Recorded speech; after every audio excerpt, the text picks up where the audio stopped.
तो भाई लोग आज हम बात करने वाले हैं कि बॉर्डर 2 रियल में बनने वाली है या फिर ठप हो चुका है, उसका डब्बा गुल हो चुका है। तो फिर चलिए बात करते हैं आज इस वीडियो में। लेकिन अगर आपको वीडियो पसंद आए तो चैनल को सब्सक्राइब करना ना भूले और बेल आइकन को भी दबा दें। तो भाई मैं यही कहना चाह रहा हूँ कि बॉर्डर वन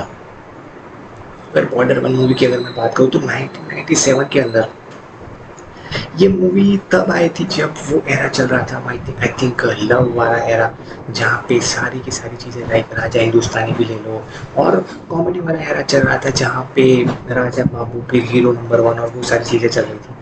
तभी एक इस तरीके की मूवी आती है जो कि 1971 वॉर पे बेस्ड है, जब हुआ था इंडिया और पाकिस्तान के बीच में।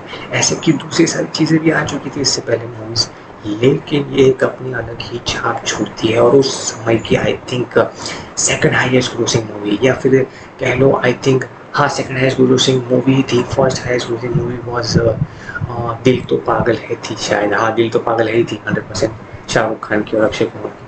तो मैं यही कहना चाहूँगा कि इसने सारे रिकॉर्ड्स तो ब्रेक कर ही दिए थे, लेकिन एक बेंचमार्क भी सेट कर दिया था कि अगर आप वॉर पे कोई मूवी बना रहे हो और वो अच्छे से सनी देओल को लेकर के कोई मूवी आप अ, बना रहे हो और वो अच्छी सी बात है, और कुछ तो ट्रू इवेंट्स पे भी बेस्ड है, कुछ सीन्स और कुछ सारी चीज़ें, जैसे कि कोई कैरेक्टर है खुद का सनी देओल का, वो भी एक ट्रू कैरेक्टर में से इंस्पायर होकर लिया गया है।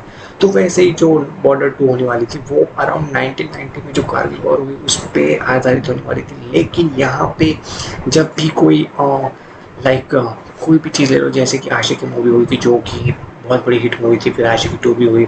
तो उसके बाद जब किसी भी चीज़ में प्रॉफिट सबसे ज़्यादा बढ़ जाता है तो डिफरेंसेस भी बहुत ज़्यादा बढ़ जाती है।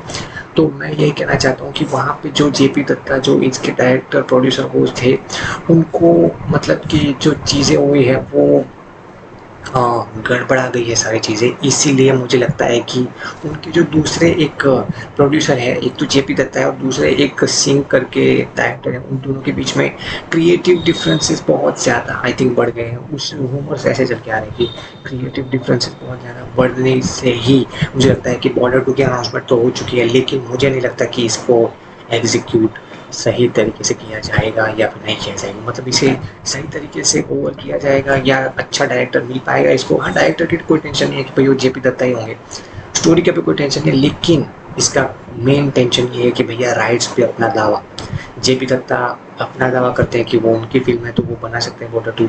और एक मिस्टर सिंह करके एक आदमी है, नाम तो मुझे भी नहीं पता, लेकिन वो भी थे एक प्रोड्यूसर बॉर्डर मूवी के अंदर। तो मुझे लगता है ये क्रिएटिव डिफरेंसेस हो चुकी है, तो इसीलिए मुझे लगता है शायद बॉर्डर 2 ना आए या शायद फिर आ भी जाए। लेकिन अगर बात करूँ कैरेक्टर्स की कास्ट की तो वो सब कुछ हो चुका है और टी सीरीज़ भी है यहाँ पे, तो मुझे लगता है कि बहुत ज़्यादा नहीं होगा, आउट ऑफ कोर्ट सेटलमेंट हो सकता है जैसे कि बहुत सारी मूवीज़ का होता आ रहा है। लेकिन हो जाए तो बहुत ज़्यादा बेहतर है। बहुत सारे सीक्वल्स सनी देओल के आने बाकी हैं, तो मैं तो यही कहना चाहूँगा कि बॉर्डर 2 बॉर्डर 1 से भी बहुत ज़्यादा अच्छी होगी ऐसा लग रहा है, क्योंकि अगर आप सेम राइटर या सेम डायरेक्टर के साथ काम कर रहे हो तो आपको वो सारी वाइब भी देता है जो कि हमें देखने को मिलती है।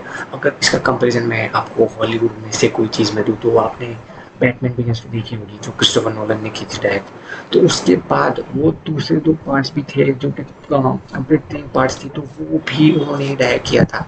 तो वो बहुत ही अमेजिंग तरीके से वो जो 3 पार्ट्स थे उसके वो अच्छे तरीके से और सुपर हिट साबित हुए थे पूरे हॉलीवुड में और पूरे यूरोप के अंदर। इवन इंडिया में भी वो बहुत हिट मूवी साबित हुई थी। तो मैं यही कहना चाहूँगा कि अगर ये सेटलमेंट हो जाता है तो बॉर्डर 2 आएगी, या फिर ये सेटलमेंट नहीं होता है तो शायद ही बॉर्डर 2 हमें देखने को मिले। तो मैं तो यही कह रहा हूँ कि भैया प्लीज़ हो जाए तो बेहतर ही है। तो बस आज के लिए इतना ही, तो मिलते हैं अगले वीडियो में।